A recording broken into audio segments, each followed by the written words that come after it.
Chao, Vi, gracias.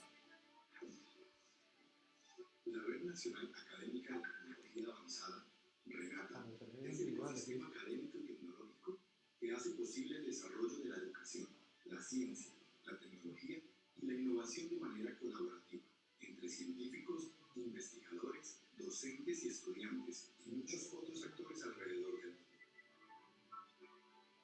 RENATA es una autopista de extraordinaria capacidad y velocidad, un megacarril de uso privilegiado que conecta a sus afiliados con las más de 19.000 instituciones que hacen parte de la red académica mundial. El primer foco de acción de las redes académicas, como RENATA, es facilitar el movimiento de gran cantidad de datos e información, permitiendo que los investigadores cuenten con tecnologías robustas, seguras, eficientes, dedicadas y disponibles, que permitan la experimentación a través de una plataforma tecnológica, para la gestión segura y disponible de herramientas académicas y no académicas, fortaleciendo sus proyectos de manera colaborativa con otros miembros del ecosistema.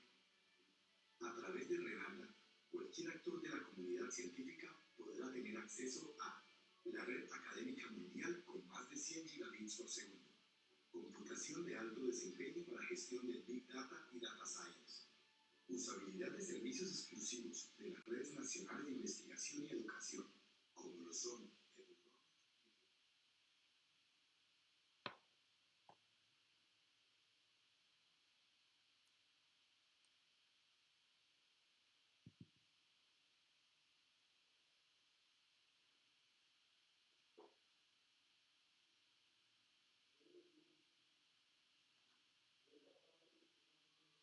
red de expertos y científicos a nivel mundial, comunidades, socios de investigación para la creación de conocimiento, desarrollo de proyectos articulados de educación, ciencia, tecnología e innovación, características diferenciales de la red como disponibilidad, eficiencia, seguridad y estabilidad. Gracias a esa alta conectividad podemos involucrar todos los actores que en el momento estuvimos dispersos. Entonces, ¿cuáles son esos actores? En un momento la investigación iba por un lado, la academia iba por otro lado y la parte del gobierno estaba por otro lado. Y gracias a esta iniciativa que lo ha hecho RENATA, que se ha acercado mucho más a las instituciones de educación, nosotros también hemos podido aportar un grano de arena para mejorar nuestro país y para que la investigación surja. RENATA se sabe el contexto del Internet comercial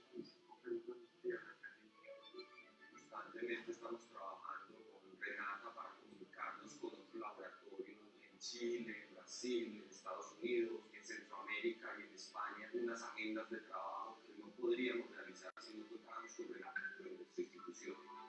Una red académica es una asociación de académicos que se reúnen para producir y compartir conocimiento. RENATA nos brindó la posibilidad de servirnos con una mediación pedagógica y tecnológica para desarrollar una cátedra virtual sobre carnavales en Colombia, buscando resolver el problema del acercamiento de las comunidades a sus manifestaciones culturales. Performance telemáticos no son viables sin el uso de tecnologías de alta velocidad. Para mí es casi una necesidad intrínseca en los procesos mismos de investigación. RENATA es un aliado importante para nosotros, nos ha permitido trabajar en grupo, trabajar en red. Si nosotros aunamos esfuerzos en nuestro país a través de estas redes académicas de alta velocidad, podemos vislumbrar un nuevo futuro para nuestro país. RENATA nos permite generar más conocimiento, generar comunidad, poder integrarnos más con el mundo y tener pues esas grandes capacidades. Hace que la sociedad se vea beneficiada de organizaciones mucho más robustas, con mayor calidad y con mayor visión internacional. RENATA es una posibilidad de emprendimiento, es una posibilidad de innovación, es una posibilidad de desarrollar proyectos que resuelvan problemáticas sociales y de otros campos del conocimiento. Estar en RENATA es tener acceso a una comunidad global activa y con grandes proyectos para la academia, la investigación y la innovación. Sé parte del cambio y únete al ecosistema que fortalece la gestión del conocimiento y es motor de la cooperación y articulación de nuestra nación con el mundo.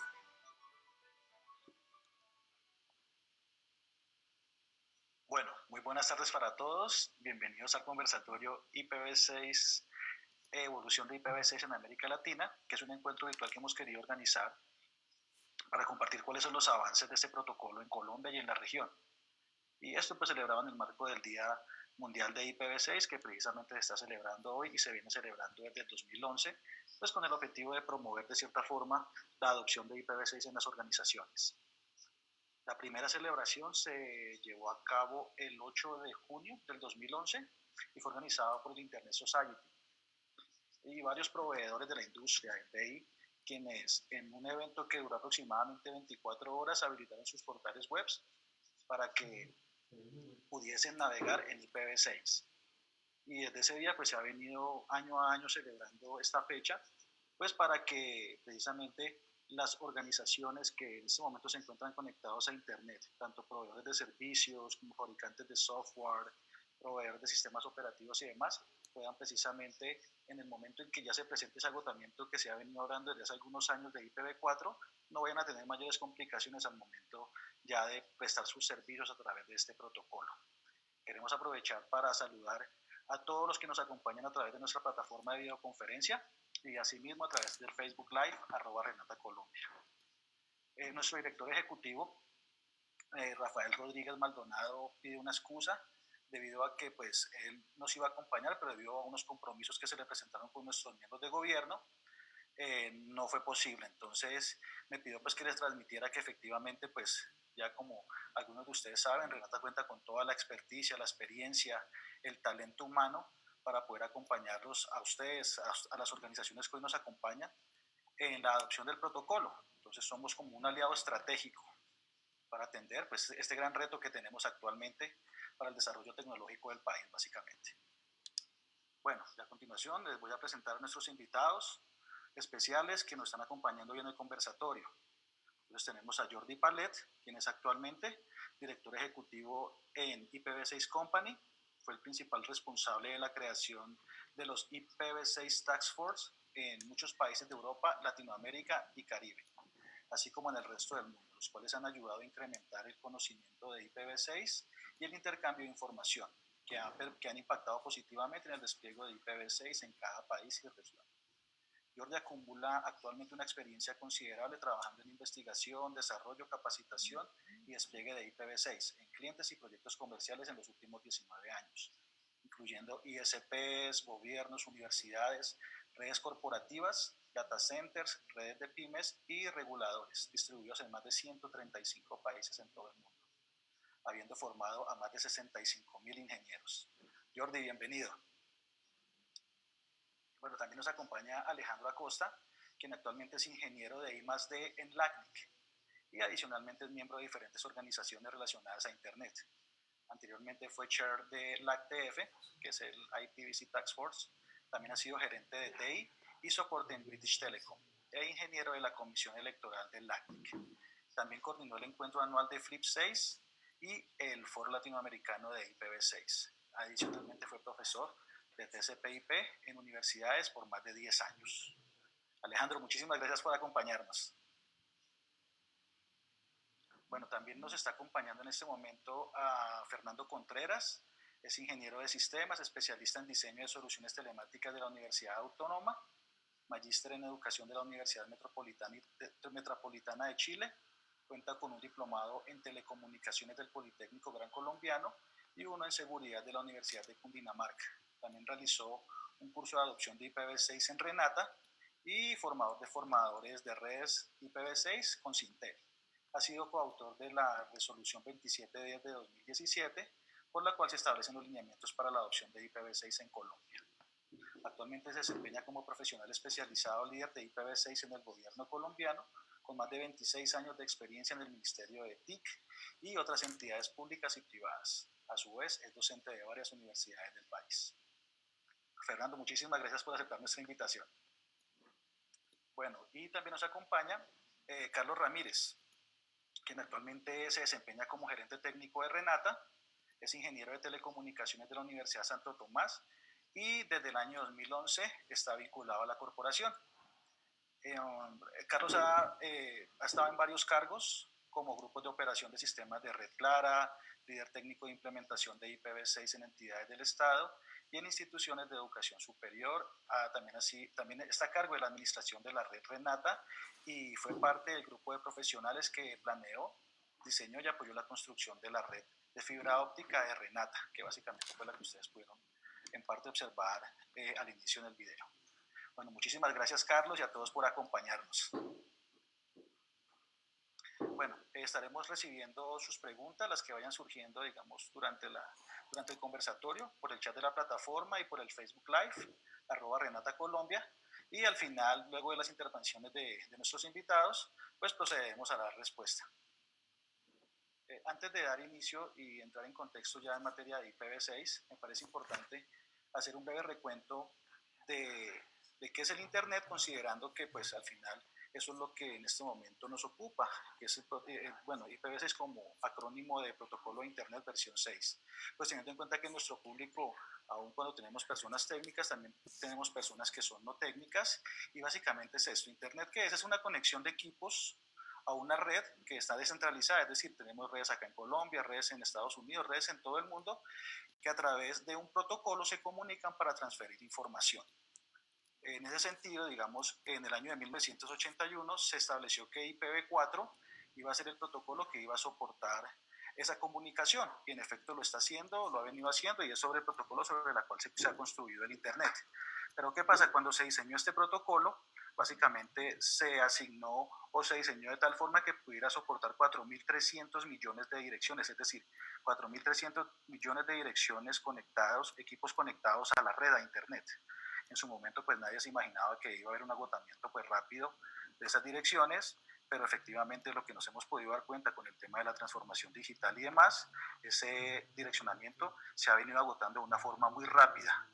Tan así que ya el 3 de febrero del 2011, la IANA, que es la Autoridad de Asignación de Números de Internet, informó que ya se han agotado esos números. Básicamente ya son los que tienen en este momento los proveedores para poder asignar a las organizaciones, empresas que se conecten a Internet, y pues va obviamente a haber un agotamiento que ya se presentó, y en algún momento nuestros proveedores van a dejar de asignarnos direccionamiento tanto en nuestras casas, como en nuestras empresas, como en las entidades, organizaciones y demás que pues presten sus servicios o consuman servicios de Internet.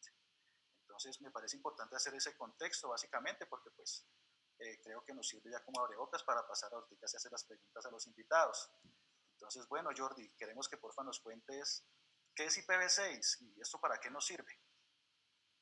Bueno, casi lo has explicado tú un poco.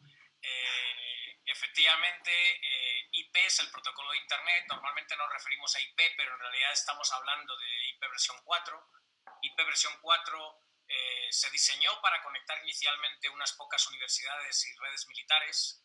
Efectivamente, 4.000 millones de direcciones en aquel momento parecían muchísimas, pero el error que cometimos es poner en producción comercial para todo el mundo un protocolo que estaba diseñado para unas pocas universidades y redes académicas. Entonces, IPv6 viene a resolver esa problemática, es decir, la problemática de IPv4 es que nos quedamos sin direcciones porque ya hay más población en el planeta que direcciones disponibles, y aunque hemos hecho algunas trampas como NAT y algunas otras cuestiones más, hemos ido sobreviviendo, pero IPv6 viene para darnos, digamos, una vida a largo plazo, ¿no? Por decirlo de algún modo. Para que os hagáis una idea, la comparativa entre direcciones de IPv4, que son los 4.300 millones, frente a las direcciones IPv6 son 340 sextillones de direcciones. Esto es un número que normalmente nadie está acostumbrado a comprender, ¿no? Casi podríamos decir.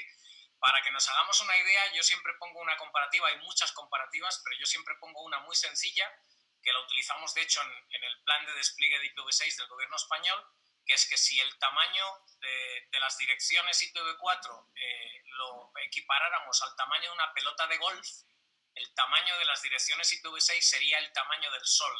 ¿Okay? Entonces creo que esa comparativa sí que nos da, es un cálculo matemático, es decir, no es una comparativa arbitraria, sino que está calculado hasta qué punto se podría equiparar esto.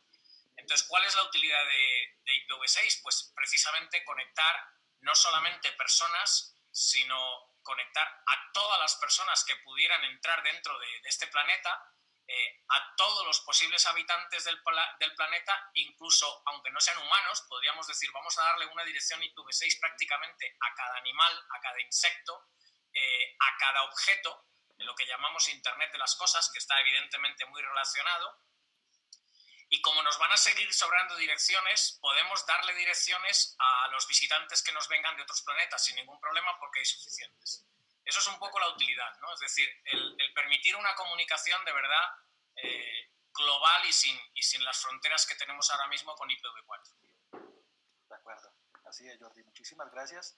Antes de avanzar a nuestra siguiente pregunta, quiero compartirles una experiencia que tuve hace unos días cuando nos encontrábamos donde alguno de las entidades que les hemos apoyado nosotros a hacer la transición, a hacer la adopción del protocolo IPv6 de su infraestructura.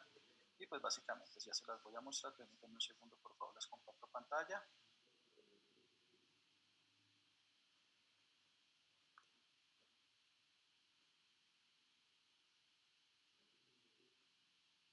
Ok. Fernando, ¿tú estás viendo en este momento mi escritorio? Disculpa. ¿O sí, bien. Ok, sí, señor. Vale, sí, señor. Entonces, básicamente, lo quise pues traer, porque me parece como muy ilustrativo de lo que hoy nos ocupa, es básicamente que en algún momento pues estaba navegando desde acá desde mi casa, que ya tengo habilitado por fortuna IPv6, a ciertas páginas web que normalmente ingreso, entonces, como proveedores de servicios de salud y demás. En algún momento, digamos, yo bajé el IPv4 cuando hacemos nosotros pruebas en nuestras entidades o al interior de Renata y se me olvidó activarlo. Pues yo llegué y empecé a navegar, digamos, y no tenía ningún problema. Sin embargo, pues esto era lo que yo había hecho, había bajado, digamos, el protocolo, que eso es lo que en algún momento va a pasar, ya no vamos a tener direcciones de IPv4 y pues quise seguir navegando para saber cuál era el resultado, digamos, por ejemplo, qué pasaría si tratara de ingresar a la página de Colsanitas. Y evidentemente no lo logré. Yo me di cuenta, digamos, cuando llegué que estaba navegando la página web de Renata y demás, y cuando empecé a navegar a otras páginas me di cuenta que no podía. Entonces, pues, lo que hice fue validar si efectivamente, por ejemplo, en el caso de la Agencia Nacional de Hidrocarburos, que nosotros los apoyamos en el proceso de transición de IPv4 y IPv6, sí podía navegar. Entonces, básicamente es, pues, conocer un poco más, bueno, y traté de seguir navegando y demás a otros sitios, y bueno, pero básicamente, ahora sí, Alejandro, queremos saber esto por qué ocurre, cuál es el impacto de no implementar o no adoptar IPv6 en las organizaciones. Vale, Rodrigo, ¿cómo están? Interesante la prueba que hiciste, de verdad que me encantó, me pareció muy buena y muy práctica y la hemos vivido también en muchos eventos a los que asistimos. En varias oportunidades vemos que se crean redes que son solo IPv6. Entonces, claro, cuando te conectas a ella tienes acceso a una gran parte de Internet. Afortunadamente la mayoría del Internet que quizás uno está acostumbrado, a YouTube, a Wikipedia, obviamente nosotros a la página de la CNIC, a la página de Cisco, a la página de Yahoo. Sin embargo, tienes toda la razón, hay muchas páginas que lastimosamente no abren, algunos servicios de Internet que tampoco funcionan, y eso es precisamente porque del otro lado no han implementado IPv6. Entonces, bueno, habiendo dicho eso, sí creo que, bueno, todos estamos claros, los que estamos aquí, de que el camino a seguir es el despliegue IPv6. Y si no lo hacemos, el riesgo mayor que yo creo que estaríamos viviendo nosotros, y cada persona que no lo implemente, yo siempre lo he visto como el isolation de esa persona, que quede descomunicada, desconectada del resto del planeta. Y lo que te estoy diciendo es algo que ya lo hemos percibido en varias oportunidades, donde han ocurrido organizaciones, por ejemplo, en Latinoamérica, que tienen base en otras partes del mundo, digamos en Europa, en Asia, y la otro lado del mundo le está diciendo a su organización en Latinoamérica, en Colombia, en Brasil, en Venezuela, queremos que crees una VPN, queremos que te conectes con nosotros, queremos hacer las llamadas en videoconferencia, que sean sobre IPv6. Y ahí es cuando escuchas a la organización, a la empresa, corriendo en Latinoamérica, porque lastimosamente probablemente el proveedor actual no les estaba ofreciendo IPv6. Entonces yo creo que ese es el riesgo mayor que se estaría viviendo. Y me atrevo a decirte que si lo comparamos con los últimos años, afortunadamente cada año hemos estado mejor que el anterior. Y así seguirá siendo hasta que, bueno, todos los servicios que usamos religiosamente, todos van a soportar IPv6. Gracias, Alejandro. De acuerdo. Digamos, en ese sentido, una vez una entidad, una organización adopte IPv6, ¿ya no va a necesitar IPv4? Bueno, es una respuesta muy compleja y también interesante. La respuesta es parcialmente un sí. Si tú tienes IPv6 y el resto del planeta desplego IPv6 no vas a necesitar IPv4. La realidad es, si lo comparamos al 2020, y seguramente va a ser igual en 2021, 2022, 2023, hasta el 2030 por lo menos, sí va a haber siempre un acompañamiento con IPv4. ¿Para qué? Precisamente para que aquellas páginas que no están funcionando, que no hayan desplegado IPv6, te funcionen. Para aquellos servicios que hoy en día solamente funcionan en IPv6, aquellos servicios que hoy en día nada más funcionan en IPv4, te vayan a funcionar. Hoy en día siempre vas a requerir un acompañamiento de IPv4, digamos, para bien o para mal, pero la realidad es que si tienes IPv6, tus servicios, y te puedo hablar de este mismo audio que estamos sosteniendo en este momento, del mismo video que tenemos en este momento, siempre va a funcionar. Hoy en día los servicios que son IPv4, y lo vivimos también, de vez en cuando haces una llamada telefónica y no se escucha, o el video no se ve, o cualquier cosa de esas ocurre, es precisamente porque todavía estamos en el protocolo antiguo IPv4. Ok, de acuerdo, así es. Bueno, volviendo un poco a Jordi. Jordi, ¿nos puedes comentar, pues con toda la experiencia que tú has tenido en Europa y en otros lugares, en otros países del mundo, ¿qué casos de éxito, cuál es el caso de éxito más relevante con el cual tú puedas asociar la implementación de IPv6 que nos quieras mencionar, nos quieras compartir? Hablar de solo uno se me hace muy difícil. Puedo comentar un par de ellos de forma muy rápida y sin entrar en mucho detalle. Uno muy interesante es el caso de Grecia. Cuando Grecia estaba en la bancarrota, ellos tenían que hacer una licitación para la red que comunicaba todas las escuelas y toda la administración pública. Y resulta que el pliego de condiciones, no sé cómo lo decís en Latinoamérica, el TDR, el término de referencia, no contemplaba IPv6 y el dinero para esa red lo iba a poner la Comisión Europea. Entonces nuestros colegas de GRNet, que es el equivalente vuestro en Grecia, me llamaron y me dijeron: ¿puedes tomar un avión y venirte para acá la semana que viene?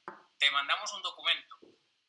Era el pliego de condiciones, el borrador. Estaba en griego. Evidentemente yo no hablo griego, pero afortunadamente todos los términos técnicos los escriben en inglés. IP, DSL, todo ese tipo de cosas se escriben en inglés. Entonces, poco a poco y con ayuda de Google puedo descifrar el documento y presentarles puntos críticos del documento donde tenían que incorporar IPv6. Bueno, pues a consecuencia de eso, Grecia es uno de los países del mundo que tiene mayor penetración de IPv6. Eso es un ejemplo que me gusta mucho, ¿no? Otro ejemplo, en este caso de vuestra región, evidentemente es el caso de Perú. A consecuencia de un evento de la CNIC, la primera vez que creo que se hacía la CNIC en Lima, me presentaron al director de la compañía, del operador, que iba a poner la línea de comunicaciones para el evento, y me dijo: bueno, ¿nos ayudas a poner en marcha un túnel? Nuestra red es muy pequeña, muy moderna, acabamos de poner en marcha MPLS. Y le dije: ¿me dejas que te pida un prefijo IPv6 que hable con tus upstreams y que te ponga en marcha IPv6 nativo? Y a lo largo de esa noche del sábado dejamos IPv6 nativo, y a partir de ahí Perú tiene despliegue de IPv6 gracias a eso, ¿no? Otros dos casos, bueno, pues evidentemente el caso de Ecuador y Colombia, aunque desafortunadamente Colombia no ha avanzado igual de rápido, pero Ecuador y Colombia, yo fui contratado por los correspondientes gobiernos para hacer una consultoría de estrategia de desplegar IPv6 en los dos países, ¿no? Y en el caso de Ecuador eso tuvo muchísimo éxito y es uno de los países que en Latinoamérica está también muy avanzado. Y ya por último, casi enlazando con lo último que decía Alejandro, y es que yo desde hace muchos años soy un convencido de que hay que ir a lo que llamamos IPv6 only, ¿ok? Entonces, ¿quién inició el camino de IPv6 only? Uno de los operadores de telefonía celular mayores del mundo, que es T-Mobile en Estados Unidos, y que tiene más de 100 millones de usuarios, y que toda su red desde hace muchísimos años es solo IPv6. Y exactamente igual eso se ha replicado en muchos otros países, como por ejemplo India. Fijaros que India tiene 1.000 millones de habitantes, ¿ok? Y ahora mismo China está en ese mismo camino por una orden gubernamental. Allí pueden dar una orden de decir: los ISPs que a final del 2021 no tengan IPv6 pierden la licencia. Con lo cual ahora todos van a ir corriendo deprisa a desplegar IPv6, ¿no? Entonces, esos son ejemplos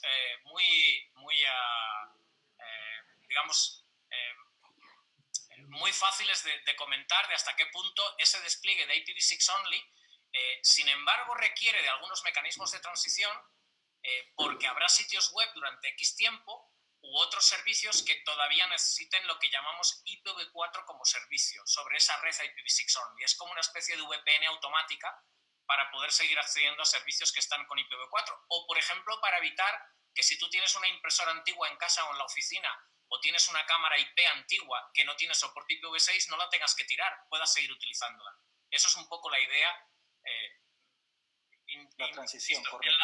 Enlazando con lo que decía Alejandro y con ejemplos de diferentes tipos de cómo se está haciendo el despliegue de IPv6, ¿no? Hay muchos más ejemplos, necesitaríamos muchas horas para explicar anécdotas porque tengo anécdotas de despliegue de IPv6 en prácticamente cada uno de los 100 y pico países del mundo, ¿no?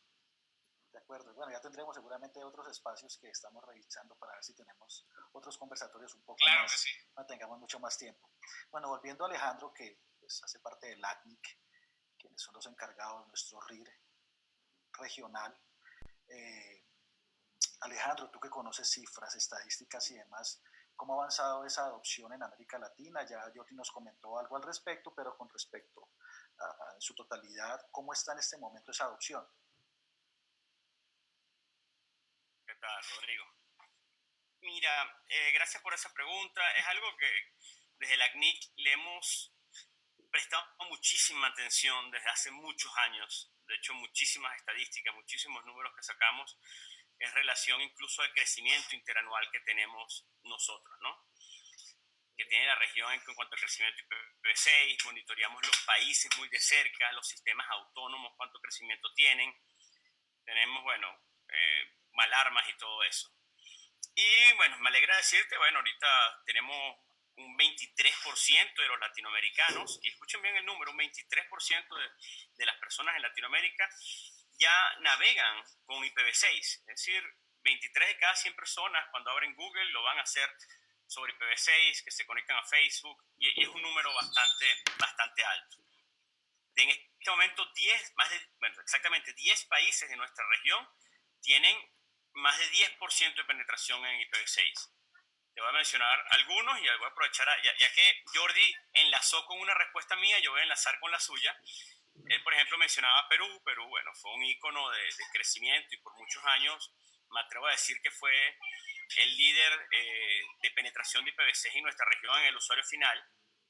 Y ahorita se encuentra el séptimo, tiene una penetración de casi 20%, pero hay países que tienen mucha penetración. Por ejemplo, Guyana Francesa tiene más de 44%, Uruguay tiene más de 42%, México 36%, Brasil 34%, y por ejemplo, México y Brasil, que son países muy grandes, tienen un alto grado de penetración de IPv6. Voy a aprovechar también tu pregunta, Rodrigo, para hablar de quizás una contraparte de la parte que no es tan bonita de la película. Crecimiento IPv6, una vez más, en el usuario final creo que vamos a seguir viendo. Ya es normal que veamos redes IPv6 only, al menos iniciativas yendo hacia allá, la que mencionaba Jordi, con varios mecanismos de transición. Sin embargo, la otra cara de la moneda de la medición que realizamos, además del usuario final, es ver cuánto contenido existe en nuestra región con IPv6. Y bueno, la buena noticia es que ha crecido muchísimo la cantidad de servidores que se encuentran en dominios de nuestra región. Dominios me refiero a .co, .es, .br, .mx y así sucesivamente. Hay un alto grado de crecimiento en cuanto a los servidores. Sin embargo, ese contenido, a pesar de que está en IPv6, a pesar de que son nuevos dominios que entran en nuestro mundo, lastimosamente no se ven en direcciones IP asignadas por la CNIC, sino en direcciones IPv6 que se encuentran, por ejemplo, en los Estados Unidos o en Europa. Lo que quiere decir que nuestro contenido latinoamericano, lastimosamente, lo estamos alojando fuera de nuestro continente. Y bueno, quería recalcar eso, es algo que yo creo que hay que ponerle un poquito más, digamos, de corazón, de cariño, de que esos nuevos websites, o esos websites que ya existen actualmente en IPv4, si los vamos a levantar con IPv6, pensamos que es muy importante que ese contenido se quede en nuestra región y lastimosamente si alguien quiere navegar a esa página web no tenga que salir, por ejemplo, a España para abrir ese sitio. Ok, vale, muchísimas gracias Alejandro.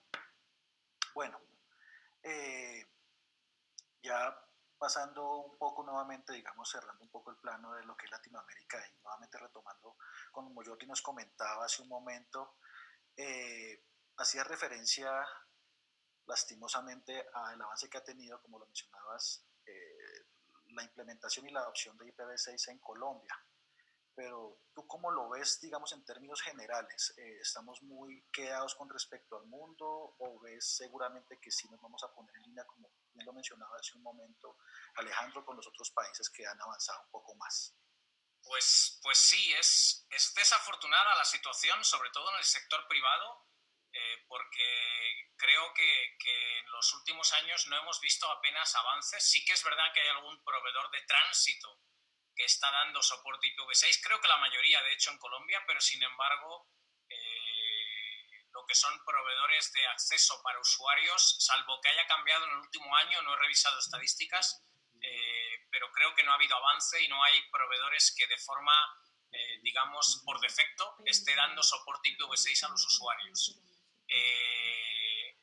Como comentaba antes, yo empecé a trabajar en Colombia, creo que fue en el año 2011-2012. De hecho, fue con un contrato con Renata y con Mintic, y ahí desarrollamos el primer documento que luego ha evolucionado al que ha hecho Fernando, ¿no? Entiendo que ha habido varios pasos y varios documentos, pero ese fue el primer documento que recomendaba el despliegue de IPv6 en el sector público. Evidentemente no hace falta decir que Renata sí que es uno de los pioneros en el despliegue de IPv6, pero a nivel de sector público está yendo también mucho más despacio de lo previsto, y además creo que hay cosas que no están, digamos, haciéndose del todo bien. Por ejemplo, cuando yo veo las direcciones que obtienen las instituciones del sector público de Colombia, cuando le piden direcciones al ACNIC para desplegar IPv6, solo le piden direcciones IPv6 y no le piden direcciones IPv4.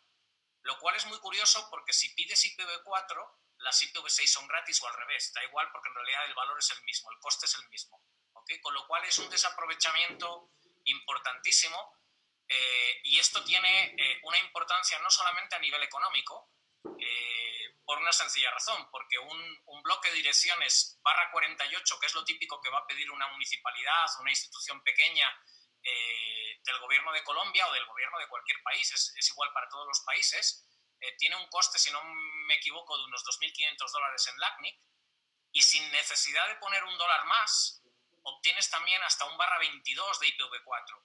Mientras existan, mientras queden, dentro de 6 meses ya no van a quedar. ¿Qué ocurre? Que si pides esas direcciones cuando al ACNIC ya no le queden, te van a costar $30.000 adicionales a los 2.500, con lo cual es un desaprovechamiento increíble, porque además esas direcciones, aunque no las utilizaras dentro de unos años, podrías transferirlas y pagar con ese recurso que estás transfiriendo, pagar parte de tu inversión en tener una mejor red IPv6. Por ejemplo, tener routers BGP en cada institución, etcétera, etcétera. Esto es muy importante, no solamente por una cuestión económica, sino porque precisamente lo que hemos hablado antes de IPv6 only también tiene una implicación que para poder mantener IPv6 only hay que tener un pequeño bloque de direcciones IPv4 para hacer la traducción, los mecanismos de transición. Con lo cual, si estás desplegando IPv6 pensando que las direcciones IPv4 te las dan los ISPs, pero no tienes las tuyas propias y los ISPs no van a tener, te van a ir quitando direcciones, te estás metiendo en una trampa en realidad.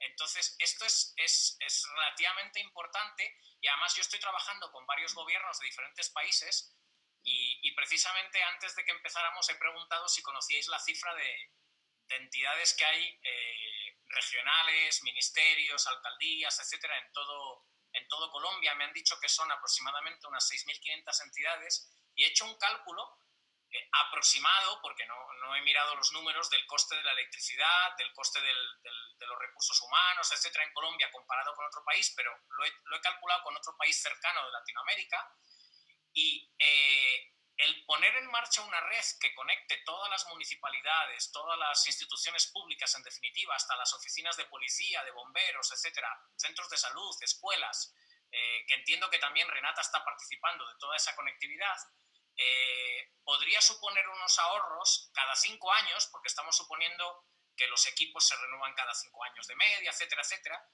de 975 millones de dólares para el país cada 5 años. Y eso se consigue a base de hacer una red IPv6 only con IPv4 como servicio, con IPv4 como servicio. Entonces, creo que es un detalle muy importante de que a veces nos enfocamos demasiado en IPv6, no pensamos en más allá y pensamos que sí, hay que ir con dual stack, pero utilizo las direcciones del ISP y no nos sirven las del ISP, porque además, si tú vas a ser una entidad independiente que puedes tener múltiples enlaces con múltiples ISPs, necesitas poder anunciar tus propias direcciones IPv4 y IPv6. Con lo cual, si solo pides direcciones IPv6, no lo vas a poder hacer con IPv4. Es decir, es meterse en una trampa. Entonces, creo que hay cosas que mejorar, pero evidentemente, por supuesto, el sector público en Colombia está muchísimo mejor, a pesar de este pequeño fallo y de ese posible importantísimo ahorro, porque 975 millones de dólares creo que es muchísimo dinero para cualquier país del mundo, que se podría hacer pensando más en IPv6 a largo plazo, pero recordando que estamos en una transición durante muchos años todavía, que no sabemos cuántos años van a ser. De acuerdo, Jordi.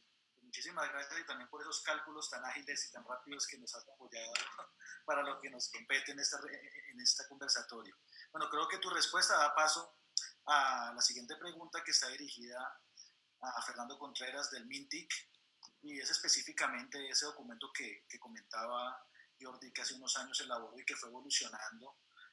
Cuéntanos, porfa, ¿cuál ha sido ese rol que finalmente o que inicialmente ha tenido el Ministerio de las TIC y las comunicaciones frente a la adopción de IPv6 en Colombia? Bueno, buenas tardes a todos los que nos están viendo y escuchando. Agradeciendo nuevamente a Renata por la invitación que le hace el gobierno, en particular para revisar los ajustes y los avances que hemos tenido en materia de IPv6 desde el lado del gobierno, ¿no? Sí, Jordi tiene parte en razón. El documento al cual hace referencia en el 2011 fue una circular, la circular 2, que fue una invitación que el gobierno estaba haciendo a todos los sectores del momento para que adoptaran con urgencia y planificaran sus costos y sus políticas para propender por la implementación del nuevo protocolo. Solo hasta el año, imagínense, pasamos del 11 a 2017, logramos desde el MINTIC sacar la resolución 2710, que fue uno de los grandes logros que sacamos desde el gobierno, incluso pusimos en cintura a los operadores para que nos ayudaran en esa parte. Sin embargo, tal vez uno de los principales motivos, tal vez en cierta medida faltó de pronto tener más acompañamiento en su momento para lograr que desde MINTIC tuviéramos la política de no solamente pedir direccionamiento de IPv6, sino también de IPv4. Pero también encontrándonos con la situación de que el ANI permanentemente nos estaba indicando a nivel general, ¿no?, que las direcciones en IPv4 se habían agotado o estaban en proceso de agotamiento, como efectivamente está ocurriendo ahora. Entonces, abocarnos a solicitar un direccionamiento IPv4 hacia el ANI, cuando el ANI en realidad ya no tenía direcciones, pues era una situación que se nos estaba presentando. Por eso la política que tenemos hasta el momento es optar por que todas las entidades del gobierno tengan su direccionamiento IPv6 propio y a su vez puedan mirar hacia la política de si es posible o poder obtener el direccionamiento IPv4 propio de su operador o directamente hacia el ANI, pero con la limitante que tenemos precisamente de parte del ANI de su agotamiento. Entonces, nosotros con la resolución 2710 prácticamente propendemos es ayudar a las entidades y facilitarles la tarea de que puedan adoptar el nuevo protocolo, porque allí establecemos lineamientos y políticas de cómo debe poder hacerlo. La resolución va acompañada de dos grandes guías o documentos importantes que están publicadas en nuestro micrositio de IPv6. Una indica el paso a paso de cómo se debe implementar el protocolo IPv4 y IPv6 en un proceso de transición, obviamente. Estamos demandando la política del dual está porque sencillamente queremos proteger las infraestructuras de TI que tienen todas las entidades y en especialmente el gobierno, porque muchas incluso tienen infraestructuras muy obsoletas. Entonces hay algunas que escasamente cumplen con versión 4, entonces imagínense si abocamos a una implementación de versión 6 de manera nativa, ¿no? Y la otra es que el otro documento es la guía de aseguramiento del protocolo versión 6, porque sabemos que la implementación de versión 6 requiere un gran impacto para todas las organizaciones en materia.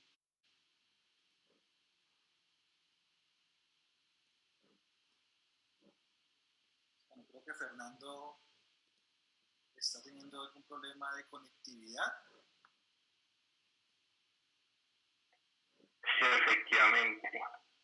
Bueno, vale. Mientras, regresa Fernando mientras retoma, me gustaría pues pasar a Carlos porque evidentemente, como lo mencionaba Fernando hace un momento, efectivamente el MINTIC ha emitido 2 guías para el aseguramiento y el paso a paso para la adopción del protocolo IPv6 en las entidades pues, del Estado, y efectivamente esto no solamente aplicaría para las entidades del Estado, sino también para cualquier tipo de organización que desea adoptar el protocolo.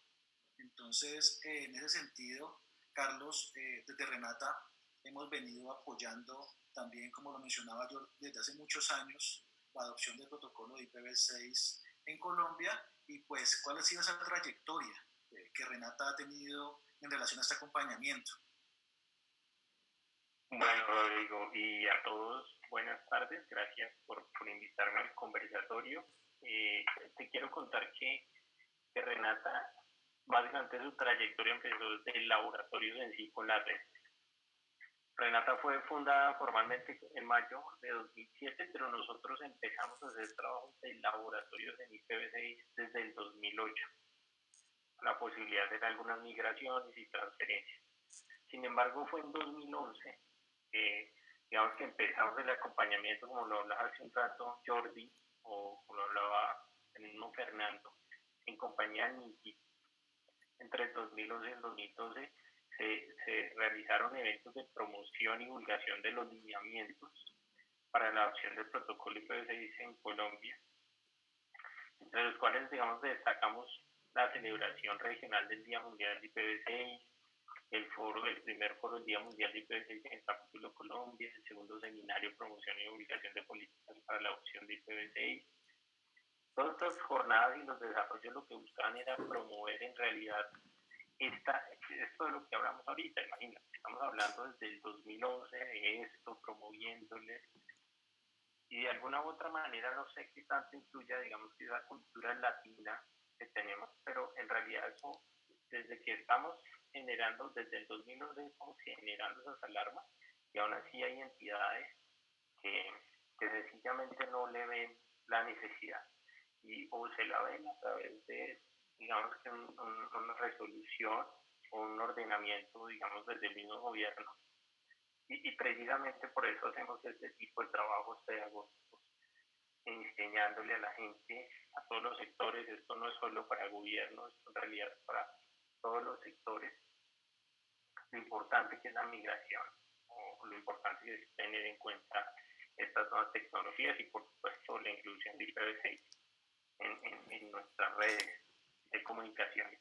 Hemos hecho trabajos de digamos, explicando o asignando direccionamiento a todas nuestras instituciones, y acompañamientos también, digamos que para todo el proceso de adquisición. Tenemos una red en dual stack desde el 2009, pero a partir de todo, digamos que desde el 2015, con nuestra infraestructura propia, tenemos una red nativa en IPv6.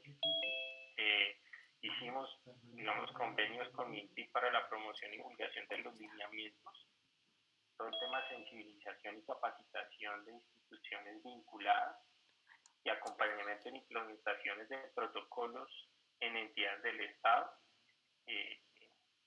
Creo que Fernando ya nos acompaña nuevamente, pero básicamente esa es como nuestra trayectoria en todo lo que ha sido Renata en tema IPv6. Vale, de acuerdo, Carlos. Muchas gracias. Bueno, aprovechando que está de vuelta Fernando. Fernando, ¿nos escuchas ahí? ¿Nos escuchas bien? Sí, les pido una disculpa. Se nos fue la luz en la zona. Ah, caray. Bueno, nos quedamos sin energía eléctrica, pero bueno, ya estamos acá. No sé hasta dónde me lograron copiar. Vale, Fernando, nos estabas ilustrando acerca de que pues, el MITIC ha emitido las 2 guías y demás. Y efectivamente, quería hacer unas preguntas relacionadas con estas guías y la resolución 2710. Y es que en una de estas guías se recomienda que este pool de direccionamientos de IPv6 que van a adoptar las entidades sea adquirido directamente con LACNIC. ¿Eso por qué se hace así, Fernando? ¿Por qué esa recomendación? Buscamos facilitarle la tarea a todas las entidades de que puedan obtener su propio direccionamiento IPv6 que está entregando LACNIC directamente. Entonces nos parece que es el deber ser un deber ser, digamos, adecuado técnicamente para que todas las entidades adquieran su direccionamiento IPv6, así como MINTIC lo ha tenido, y aprovecho a comentarles a todos de que efectivamente nosotros somos un buen caso de éxito para Colombia, porque nosotros logramos implementar IPv6 desde el año 2015 con direcciones propias del AINE, y justamente estamos en el proceso de del pool de direccionamiento IPv4 propio, pero hemos encontrado, y justamente quería comentarle eso a Jordi, quería comentarle la singularidad que tenemos en el sentido de que nosotros queríamos utilizar el rango de direccionamiento IPv4 propio de nuestros operadores, en este caso de nuestro operador, pero desafortunadamente ellos actualmente ya no sueltan las direcciones, por así decirlo, entre comillas, no sueltan las direcciones IPv4 porque ya ellos consideran que ese es una política de mercadeo que todavía logran sostener, y precisamente ahí está uno de los cuellos de botella que tenemos en el país, porque es decir, si cada operador está pensando en mantener su carrier grained con su consecuencia utilización de direccionamiento IPv4 y no se está abocando precisamente a que ofrezcan ya direccionamiento IPv6 su nueva línea de mercadeo, pues no facilita mucho el tema de adopción, ¿no? Por eso es que, de todas maneras, los grandes esfuerzos que se han hecho desde el gobierno, especialmente desde la expedición de la resolución 2017, ha hecho posible que, gracias a eso, hoy en día tenemos más del 6% de avance en tráfico de IPv6 de acuerdo a las estadísticas del año. Anteriormente, cuando nosotros creamos la resolución 2710, nos encontramos en menos del 1% de generación de tráfico. Entonces, recogemos las observaciones muy constructivas de Jordi y vamos a lograr seguir en la lucha para seguir avanzando, ¿no? De acuerdo, así es, Fernando. Obviamente. Si me permites 30 segundos, yo creo que esto es muy importante. Efectivamente, los operadores desafortunadamente están intentando mercadear con las direcciones, ¿no? Es cierto que el LACNIC está en la fase de agotamiento, pero precisamente lo que dice la fase de agotamiento, creo que es la fase 3, si no mal recuerdo ahora mismo, lo que dice la fase de agotamiento 3 del LACNIC es que solamente aquellas instituciones que no tenían direcciones antes pueden recibir direcciones IPv4. Es decir, cualquier institución del gobierno de Colombia que no haya tenido direcciones antes, que no haya sido un ISP, que no haya tenido sus propias direcciones, las puede pedir. Es la reserva que tenemos. Entonces, precisamente por eso insistía yo que eso hay que hacerlo ahora, porque si lo queréis hacer dentro de 6 meses, ya no quedarán direcciones y habrá que ir al mercado. Entonces, precisamente la oportunidad es ahora, y yo estoy seguro de que se puede hablar con LACNIC acogiéndonos a la política vigente, y que todas las instituciones del gobierno que han pedido direcciones IPv6 y no han pedido direcciones IPv4 las reciban ahora antes de que se agoten. Yo creo que eso cabe perfectamente dentro de la política. Eso es un tema que podemos hablar luego y hablarlo con los hostmasters de LACNIC para ver si están de acuerdo y resolverlo.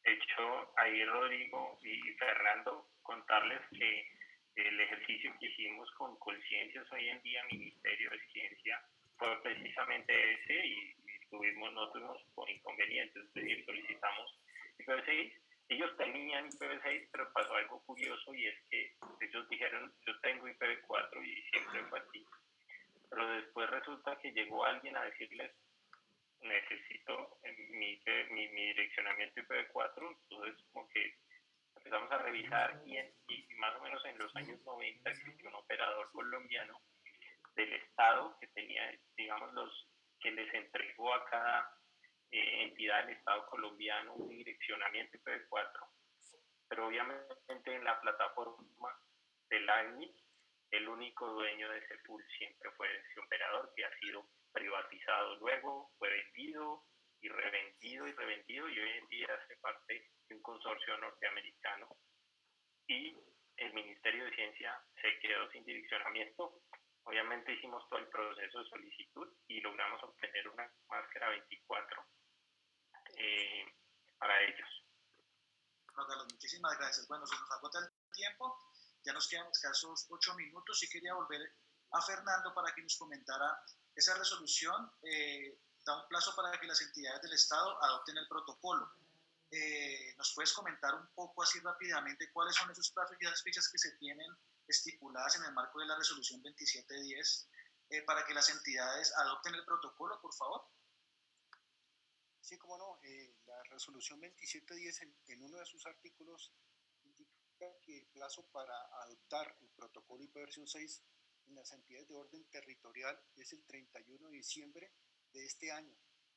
Para las entidades de orden nacional ya se les venció el plazo.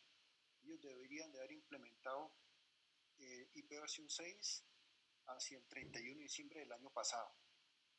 Por lo tanto, aquí hay algo muy particular que quiero mencionar y es que la política que tiene el gobierno para los tiempos de adopción del protocolo IPv6, digamos que tienen un criterio que en muchas ocasiones las mismas entidades no se dan cuenta.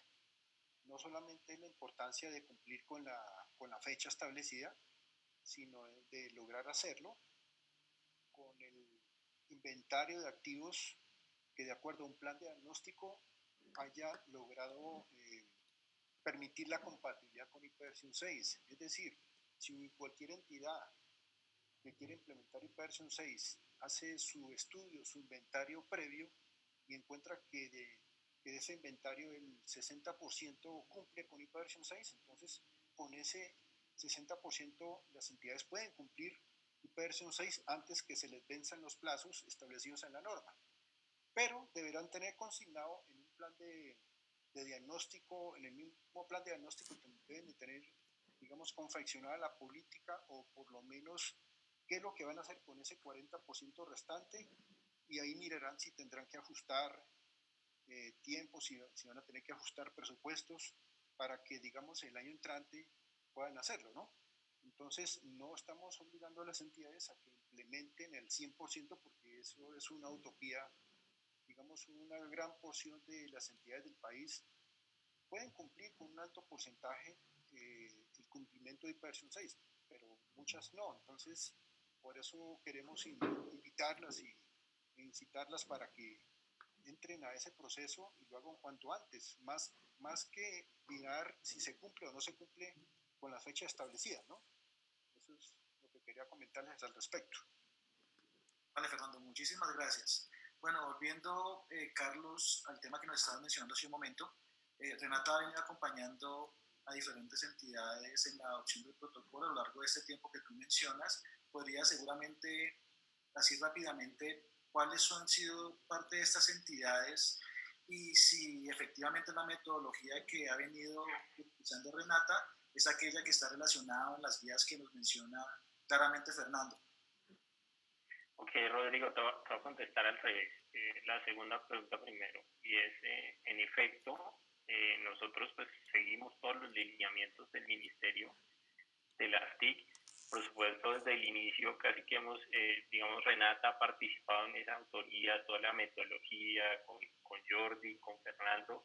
Siempre hemos, digamos, nuestra metodología, nuestra experiencia, nuestros conocimientos se ha desarrollado basado en esa construcción de ese documento, y hoy en día asumimos, digamos, las 3 fases de adopción del protocolo, la planeación y alistamiento, la implementación y el seguimiento, tal cual como lo recomienda MINTIC, y por supuesto atendiendo los lineamientos de la circular. Como segunda medida hemos tenido entidades de gran tamaño, de tamaños muy pequeños. Hemos tenido entidades como Colciencias, como les contaba, hoy en día Ministerio de Ciencia, Ministerio de Salud, Contraloría de Bogotá, Agencia Nacional de Hidrocarburos, el IDEAM, el INVIMA, la Armada Nacional a nivel Bogotá. Estamos esperando seguir y continuar con el proyecto a nivel nacional. La UNP y fundaciones pequeñas, digamos como Saldarriaga Concha, organizaciones solidarias y varias entidades que nos han permitido, digamos, crecer en todo el tema, en toda la experiencia que hemos tenido a lo largo de estos años. Vale, Carlos, ¿y cuáles serían los beneficios principales, si nos puedes comentar, de hacer esta implementación con Renata? Pues Rodrigo, yo te diría que el beneficio más grande y creo que es de lo que más defiendo es la experiencia que tiene Renata y el conocimiento que tiene sobre la implementación de IPv6. No solo el conocimiento para aplicar la circular, sino la capacitación de nuestros ingenieros y equipo de trabajo, toda la formación que hemos tenido. Digamos, eso en lo técnico ha sido bien interesante. Algunas entidades del Estado siguen contratando o haciendo convenios con Renata, porque otras lo recomiendan y realmente la experiencia ha sido maravillosa. Por supuesto Renata tiene una particularidad, ¿no? Y es que fue fundada por 3 ministerios y unas redes regionales privadas, entonces su composición, digamos, a nivel de corporaciones mixtas, tanto pública como privada, y tiene, digamos, la oportunidad de realizar digamos, contrataciones o contratos interadministrativos que le permiten, sobre todo a las entidades públicas, desarrollarlo de una manera más fácil.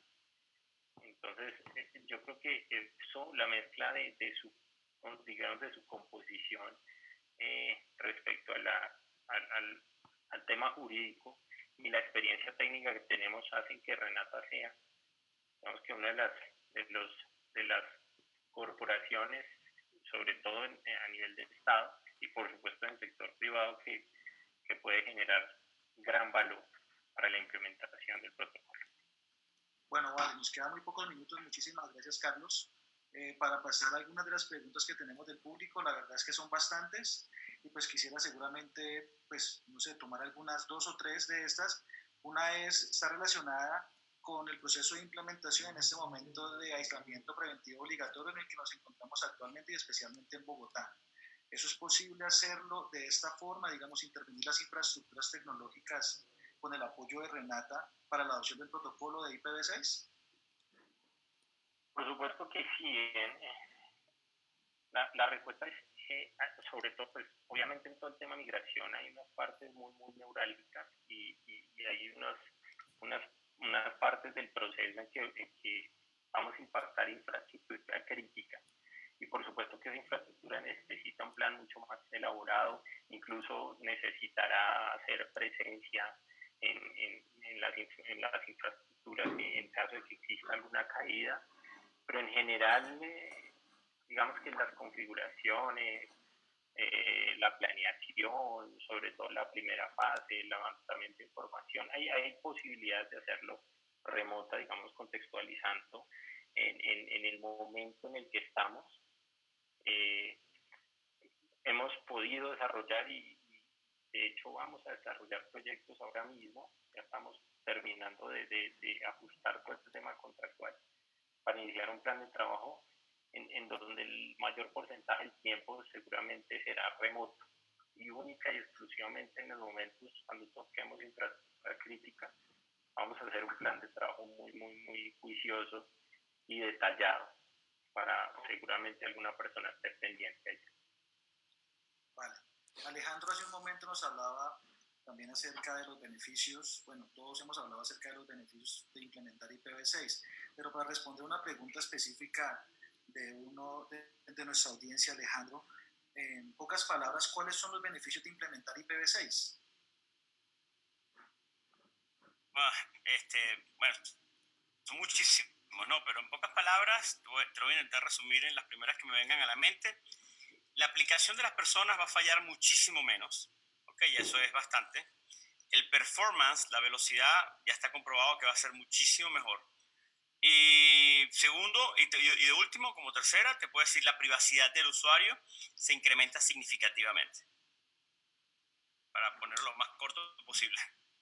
Vale, muchísimas gracias, Alejandro. Sí, seguramente hay muchos más beneficios que se nos quedan ahí sobre la mesa, pero bueno. Y otra pregunta que nos hacen está relacionada con en este momento un tema relacionado con el tema financiero, que si es rentable en este momento hacer esa migración de IPv6 teniendo en cuenta el contexto actual y no el contexto futuro. Y esa pregunta se la quiero dirigir a Jordi.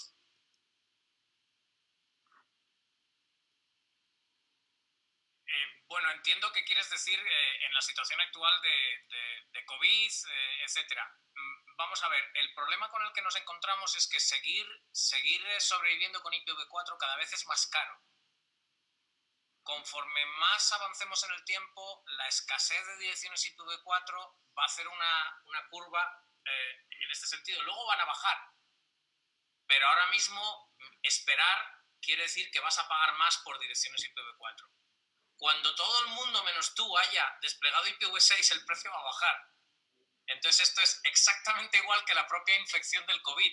Es una curva hacia arriba y luego nos baja. Entonces yo creo, como ha dicho además Carlos, yo creo que hay mucha parte del trabajo de despliegue de IPv6 que se puede hacer en remoto, sin necesidad de una presencia física, porque hay una planificación, hay que estudiar la red, hay que capacitarse. Entonces todas esas cosas se pueden ir haciendo y no demorar esa implementación. Con lo cual creo que económicamente sale ventajoso cuanto antes anticiparse, muchísimo mejor. Vale, muchísimas gracias, Jordi. Bueno, se nos quedan algunas preguntas sobre la mesa. Como les comentaba hace un momento, muy seguramente estaremos teniendo otros conversatorios relacionados con estos temas que esperamos poder contar nuevamente con su amable participación. Por ahora, pues nada, damos por cerrado este conversatorio. Muchísimas gracias a Alejandro, Jordi, Fernando y Carlos pues por aceptar esta invitación y pues a todos, el público en general que nos acompañaron pues directamente por nuestra aplicación de videoconferencia y adicionalmente por nuestro Facebook Live @RenataColombia. Entonces, feliz día para todos y muchísimas gracias. Muchas gracias a todos. Gracias. Gracias. Muchas gracias a todos.